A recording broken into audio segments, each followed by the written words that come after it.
Hello दोस्तों, this is Pallavi and a warm welcome to all of you on this YouTube channel. दोस्तों, आज के इस session में हम सभी चर्चा करेंगे मंगलम पाठ से जो भी पद उद्धृत है उन सभी पदों का हिंदी अर्थ, हिंदी व्याख्या। यदि आप क्लास 10 के स्टूडेंट हैं और 2023 में अपने बोर्ड एग्जाम्स को देने वाले हैं तो आप आज के इस वीडियो में हमारे साथ अंत तक अवश्य बने रहें। तो चलिए दोस्तों, बिना विलंब किए आज के इस वीडियो को शुरू करते हैं। Full chapter revise in one short video.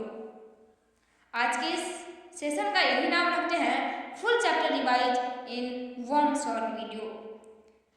सबसे पहले आज के इस वीडियो में हम सभी हिंदी एक्सप्लेनेशन पर चर्चा करेंगे। ठीक उसके बाद ऑब्जेक्टिव क्वेश्चंस पर, सब्जेक्टिव क्वेश्चंस पर, समरी और फिर वन शॉट रिवीजन। इन 5 टॉपिक्स पर हमने इस वीडियो में पीडीएफ बना रखे हैं। यदि संभव हो पाया तो आज ही के इस वीडियो में हम सभी टॉपिक्स पर चर्चा कर लेंगे, और यदि नहीं हुआ तो सेपरेट वीडियोस बना दी जाएंगी आपके ऑब्जेक्टिव क्वेश्चंस के लिए अलग, सब्जेक्टिव क्वेश्चंस के लिए अलग और Hindi explanation, summary, one shot के लिए अलग अलग वीडियो आपको प्रोवाइड की जाएंगी। तो चलिए दोस्तों, बिना विलंब किए आज के सेशन को शुरू करते हैं। सबसे पहले मंगलम में हिंदी व्याख्या में ऊपर पाठ परिचय लिखा होता है। उन पाठ परिचयों को पढ़ते हैं और जानते हैं उनका अर्थ। उपनिषद वैदिक वाङ्मयस्य अन्तिमे भागे, उपनिषद वैदिक वाङ्मयस्य अन्तिमे भागे दर्शनशास्त्रस्य परमात्मनः महिमा प्रधानतया ज्ञायते। क्या है? उपनिषद वैदिक वाङ्मयस्य अंतिम भागे दर्शनशास्त्रस्य परमात्मनः महिमा प्रधानतया ज्ञायते। उपनिषद में वैदिक साहित्य के अंतिम भाग में दर्शन शास्त्र के सिद्धांतों का वर्णन किया गया है। परमात्मा तथा सभी जगह परमात्मा की महिमा का प्रधान रूप से गायन भी किया जाता है। तेन परमात्मना जगत व्याप्नु शासितं चास्ति। और परमात्मा सभी जगह व्याप्त है, अनुशासित है, परिपूर्ण है, इस बात की भी व्याख्या की गई है उपनिषदों में। स एव सर्वेषां तपसां परम लक्ष्य। और हमारा लक्ष्य है उस परमात्मा में एकाकार हो जाने का, उन्हें प्राप्त करने का। अस्मिन् पाठे, इस पाठ में परमात्मपरा उपनिषदां पद्यात्मका पंचमंत्रा संकलिता सन्ति। इस पाठ में परमात्मा के गुणगान को करते हुए उपनिषदों से कुल 5 मंत्र संकलित किए गए हैं, जिनको आज की इस वीडियो में हम सभी चर्चा करेंगे। अर्थ यहाँ लिखा हुआ है, आप सभी स्क्रीनशॉट भी ले सकते हैं और सबने कॉपी में नोट कर सकते हैं। एक बार मैं पढ़कर बता देती हूँ। उपनिषद वैदिक साहित्य के अंतिम भाग में दार्शनिक सिद्धांत को प्रकट करते हैं। सब जगह श्रेष्ठ पुरुष परमात्मा की महिमा को प्रधान रूप से गाया जाता है। उसी परमात्मा से सारा संसार परिपूर्ण और अनुशासित है। सबों की तपस्या का लक्ष्य परमात्मा को ही प्राप्त करना है, और इस पाठ में उस परमात्मा की प्राप्ति हेतु उपनिषद से कुल 5 मंत्र संकलित किए गए हैं, अर्थात लिए गए हैं। 5 मंत्र श्लोक के रूप में संकलित हैं। चलिए नेक्स्ट है, जो कुछ इस प्रकार है। हिरण्यमयेन पात्रेण सत्यस्यापिहितं मुखम्। क्या है? हिरण्यमयेन पात्रेण सत्यस्यापिहितं मुखम् तत्त्वं पुस्तनपावृणि सत्यधर्माय दृष्टया। हिरण्यमयेन पात्रेण, हिरण्यमयन के पात्र से सत्यस्यापिहितं मुखम्, सत्य का मुख ढका हुआ है। हिरण्यमयन के पात्र से, सोने के पात्र से सत्य का मुख क्या है? ढका हुआ है। तत्त्वं पुस्तनपावृणि सत्यधर्माय दृष्टया। सत्य धर्म को देखने के लिए, सत्य धर्म की दृष्टि को पाने के लिए, देखने के लिए हमें उस सोने से बने आवरण को हटाना पड़ेगा। अर्थ क्या है? हे प्रभु, सत्य का मुख सोने जैसा आवरण से ढका हुआ है। सत्य धर्म की प्राप्ति के लिए उस आवरण को हटा दे। चलिए नेक्स्ट पर चर्चा करते हैं। अनोर्नियान महतो मह्यान, अनोर्नियान महतो मह्यान आत्मस्य जंतो निहितं गुहायां तं क्रतु पश्यति वीतशोको धातु प्रसादान महिमान आत्मनः। मनुष्य के हृदय रूपी गुफा में अणु से भी अणु, अर्थात छोटा से छोटा और बड़ा से भी महान आत्मा विद्यमान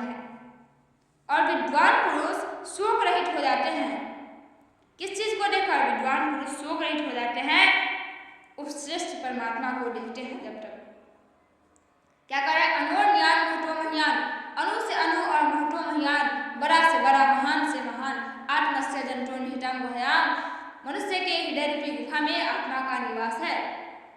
तम तदुपस्थिति वीत शोको, जब महान पुरुष धातु प्रसादान महिमानमात्मना, जब महान पुरुष उस आत्मा से मुलाकात करते हैं, उस परमात्मा में जाकर लीन होता है, तो वीत शोक हो जाते हैं, शोक रहित रह जाते हैं। चलिए नेक्स्ट है सत्यमेव जयते नानृत्य, सत्यमेव जयते नानृत्यम सत्येन पंथा विदितो देवयान येना क्रमण दृश्योर्हाप्त कामा यत्र तत्र पर सतस्य परम निधानम। सत्यमेव जयते नानृत्यम सत्येन पंथा विदितो देवयान येना क्रमण दृश्योर्हाप्त कामा यत्र तत्र सतस्य परम निधानम। इसका अर्थ है कि हमेशा सत्यमेव जयते, सत्य की ही जीत होती है। हमेशा किसकी जीत होती है? हमेशा सत्य की जीत होती है, सत्यमेव जयते। नानृत्यम सत्येन, असत्य की जीत कभी नहीं होती, सत्य की ही जीत होती है, झूठ की नहीं, असत्य की नहीं। सत्य से ही देवलोक का रास्ता भी क्या होता है? देवयान पंथा, देवलोक का रास्ता भी सत्य से ही प्राप्त होता है। और ऋषि लोग देवलोक को प्राप्त करने के लिए उसी सत्य को प्राप्त करते हैं जहाँ सतस्य परम निधानम, जहाँ सत्य का भंडार होता है। चलिए नेक्स्ट टॉपिक पर चर्चा करते हैं। नेक्स्ट पद पर यदा नद्य सन्यमाना समुद्रे अष्टम गच्छन्ति नाम रूपे विहाय, जिस प्रकार नदियाँ अपने अस्तित्व को त्याग कर, अपने नाम और रूप को त्याग कर, नाम रूपे विहाय, नाम और रूप को त्याग कर, जिस प्रकार नदियाँ अपने नाम और रूप को त्याग करके किसमें मिल जाती है? समुद्र में मिल जाती है। जिस प्रकार नदियाँ अपने नाम और रूप को त्याग कर समुद्र में मिल जाती है, तथा विद्वान नाम रूपात् विमुक्ता परात्म परम पुरुषमुपैति दिव्यम। ठीक उसी प्रकार से जिस प्रकार नदियाँ अपने नाम और रूप को अर्थात अपने व्यक्तित्व को त्याग कर समुद्र में जाकर मिलती है, ठीक उसी प्रकार से विद्वान पुरुष भी अपने नाम रूप को त्याग करके परम पिता परमात्मा के दिव्य शक्ति का दर्शन करते हैं। जिस प्रकार नदियाँ बहती हुई अपने नाम और रूप को त्याग कर समुद्र में मिल जाती है, उसी प्रकार विद्वान अपने नाम और रूप को त्याग कर परम पिता परमेश्वर की प्राप्ति करते हैं। नेक्स्ट और लास्ट कुछ इस प्रकार से है कि वेदाहमेतम पुरुषम महांतम आदित्य वर्णातम सपरस्तार तमेव विदित्वाति मृत्युमेति नान्य पंथा विद्यते अन्याय। मुझे ही महान पुरुष परमात्मा जानो। क्या कहता है? मुझे ही महान पुरुष अर्थात परमात्मा मान लो। आदित्य वर्णातम सपरस्तार, जिस प्रकार अंधकार के आते ही प्रकाश के आते ही, सूर्य के प्रकाश के निकलते ही चंद्रमा का जो प्रकाश होता है विलीन हो जाता है। मतलब जैसे ही मान लो यदि हम दीपक को जलाते हैं, उस जगह का जो अंधकार होता है वह गायब हो जाता है, विलीन हो जाता है। वहाँ किसका वर्चस्व होता है? तो उस सूर्य के प्रकाश या दीपक के प्रकाश का। ठीक उसी प्रकार से कहते हैं तमेव विदित्वाति मृत्युमेति नान्य पंथा विद्यते अन्याय। क्या कहते हैं कि मुझे ही महान पुरुष परमात्मा मान लो, जो प्रकाश स्वरूप में अंधकार के आगे है, उसी को जानकर मृत्यु को प्राप्त किया जाता है। इसके अलावा दूसरा कोई मार्ग नहीं है। यदि कोई मार्ग है तो मुझे बताओ, अर्थात आत्मज्ञान के बिना मोक्ष की प्राप्ति संभव नहीं है। ठीक इसी प्रकार से हम सभी यदि मोक्ष की प्राप्ति संभव करना चाहते हैं तो आत्मज्ञान का होना नितांत आवश्यक है। तो दोस्तों कुछ इस प्रकार से इस चैप्टर के अंदर जो भी श्लोक दिए गए थे, उन 5 श्लोकों के हिंदी अर्थ पर हम तो चर्चा कर चुके हैं। आप सभी अपने बुक में देख लीजिएगा। ये इसमें जो भी मंत्र संकलित है कुल 4 उपनिषद से संकलित है। पहला ईशावास्य, पहला जो मंत्र है ईशावास्य उपनिषद से संकलित है। दूसरा मंत्र कठोपनिषद से संकलित है। तीसरा और चौथा मुंडकोपनिषद से और 5वां श्वेताश्वर उपनिषद से। एक बार मैं बता देती हूँ कि हिरण्यमयन पात्रेण सत्यशापीठम मुखम तत्वम कुसुमपावृणी सत्यधर्माय दृष्टया, यह किस उपनिषद से संकलित है? ईशावास्य उपनिषद से। यह ईशावास्य उपनिषद से संकलित है। दूसरा है अनोर्न्यान घटो मह्यान आत्मस्य जंतो निहितम घयाम तम गतुपस्सति वीतशोको धातु प्रसारान महिमात्मन। यह जो है यह कठोपनिषद से, किससे? यह कठोपनिषद से संकलित है। यह कठोपनिषद से संकलित है। और जो तीसरा लाइन है सत्यमेव जयते नान्यतम पंथा विष्टो देवयान, या ये ना कर्मणस्य ईर्ष्यो हप्तकामा यत्र तत् सदस्य परम निधानम। यह भी मुंडकोपनिषद से, किससे? मुंडकोपनिषद से संकलित है। यह मुंडकोपनिषद से संकलित है। ठीक इसके बाद एक और है यथा नद्य सन्यमाना समुद्रे अस्तम गच्छन्ति नाम रूपे विहाय तथा विद्वान नाम रूपाद विमुक्ता परमात्म परम पुरुष मुपैति दिव्यम। यह भी मुंडकोपनिषद से, किससे? यह भी मुंडकोपनिषद से ही संकलित है। और जो लास्ट वाला है क्या है? वेदाह वेदम पुरुषम महांतम आदित्य वर्ण तमसा परस्तात् तमेव विदित्वाति मृत्युमेति नान्य पंथा विद्यते अन्याय। यह श्वेता स्वरूप उपनिषद से, किससे? श्वेता स्वरूप उपनिषद से संकलित है। यह श्वेता स्वरूप उपनिषद से संकलित है। इस प्रकार से कुल 5 मंत्र 4 जगह से लिया गया है, इसमें 2 मुंडकोपनिषद से, 4 उपनिषद से लिया गया है, इसमें 2 मुंडकोपनिषद से और बाकी के 3 ईशावास्य कठोपनिषद और श्वेता स्वरूप उपनिषद से संकलित है।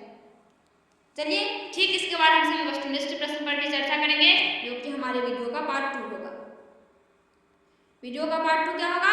वस्तुनिष्ठ प्रश्न, जिसमें हम सभी कुल 10 या 11 मोस्ट इंपॉर्टेंट ऑब्जेक्टिव क्वेश्चंस पर चर्चा करेंगे और देखेंगे कि किस प्रकार से हमारे बोर्ड एग्जाम्स में ऑब्जेक्टिव क्वेश्चंस इस चैप्टर से रिलेटेड पूछे जाते हैं।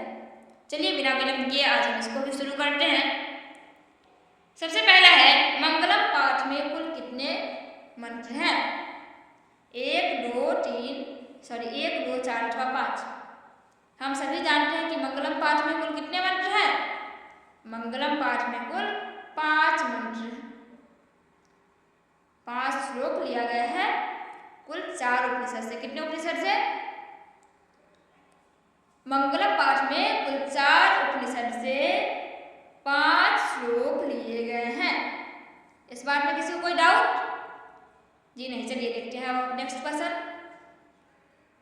सत्य का मुख किस पात्र से ढका हुआ है? असत्य से, हिरण्यमयन पात्र से, स्वार्थ से, अशांति से। सत्य का मुख हिरण्यमयन पात्र से अर्थात सोने के पात्र से। किससे?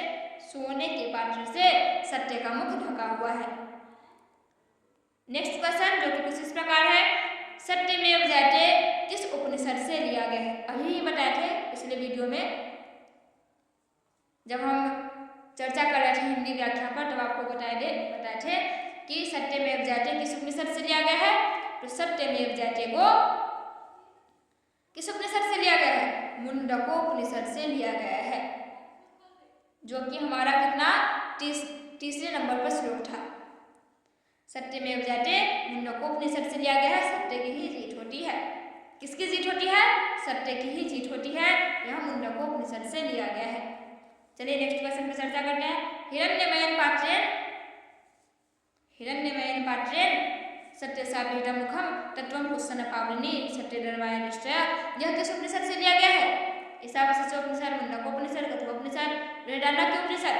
ईशावास्य उपनिषद अर्थात हमारा पहला ही श्लोक है हिरण्यमयन पात्रेण सत्यशापीठम मुखम, सोने का मुख सत्य का मुख सोने के पात्र से ढका हुआ है और इस आवरण को हटा करके ही परमात्मा की प्राप्ति हो सकती है। तो यह किस उपनिषद से लिया गया है? ईशावास्य उपनिषद से। चलिए नेक्स्ट क्वेश्चन। वेदाह वेदम पुरुषम महांतम, वेदाह वेदम पुरुषम महांतम यह किस उपनिषद से लिया गया है? ईशावास्य, मुंडकोपनिषद, श्वेता स्वरूप उपनिषद और बृहदारण्यकोपनिषद। हम सभी जानते हैं कि वेदाह वेदम पुरुषम महांतम यह सबसे अंतिम श्लोक है, जो कि श्वेता स्वरोपनिषद, ऑप्शन नंबर ग इज करेक्ट आंसर, श्वेता स्वरोपनिषद से ली गई है। नेक्स्ट क्वेश्चन, मंगलम पाठ कहाँ से संकलित है? मंगलम पाठ कहाँ से संकलित है? वेद से, उपनिषद से, पुराण से अथवा वेदांग से? मंगलम पाठ कुल 4 उपनिषदों से ली गई है, संकलित है, इनमें कुल 5 मंत्र हैं। याद है ना? मंगलम पाठ कहाँ से संकलित है? उपनिषदों से। कितने उपनिषद लिखे हैं? 4 उपनिषद से कुल कितने श्लोक? 4 उपनिषद से कुल 5 श्लोक लिए गए हैं। नेक्स्ट क्वेश्चन पर चर्चा करें। चलिए नेक्स्ट क्वेश्चन, अनोन्यान महतो मह्यान आत्मस्य जंतो निहितम गुहायाम तम कृपस्यति वीट शोको धातु प्रसादा महिमान आत्मन। यह किस उपनिषद से ली गई है? ईशावास्य उपनिषद, मुंडकोपनिषद, कठोपनिषद या बृहदारण्यक उपनिषद? अनोन्यान महतो मह्यान, हमारा हृदय रूपी गुफा में जो आत्मा का निवास होता है वह अणु से अणु और महान से महान होता है, अणु से भी छोटा और महान से महान होता है। यह किस उपनिषद में लिखी गई है? अनोन्यान महतो मह्यान या कठोपनिषद से ली गई है, ऑप्शन नंबर ग is correct answer. Next question, महान से महान क्या होता है? आत्मा होता है, अभी बात किए थे। महान से महान क्या होता है? आत्मा होता है। और अणु से छोटा क्या होता है? जी हाँ, बिल्कुल सही जवाब, आत्मा। महान से महान और अणु से भी छोटा आत्मा होता है। नेक्स्ट क्वेश्चन, किसकी विजय होती है? सत्य की विजय होती है। किसकी विजय नहीं होती? असत्य की विजय नहीं होती। सत्यमेव जयते, सत्यमेव जयते, सत्य की विजय होती है। और यह किस उपनिषद से ली गई है? मुंडकोपनिषद से ली गई है। चलिए नेक्स्ट क्वेश्चन, क्वेश्चन नंबर 10, नदियां अपना नाम और रूप छोड़कर किसमें मिलती है? समुद्र में, मानसरोवर में, तालाब में अथवा झील में? नदियां अपने नाम और रूप को छोड़ करके समुद्र में जा करके मिलती हैं। ठीक उसी प्रकार जिस प्रकार परम पुरुष परमात्मा को प्राप्त करने के लिए व्यक्ति अपने नाम और रूप को त्याग कर देते हैं।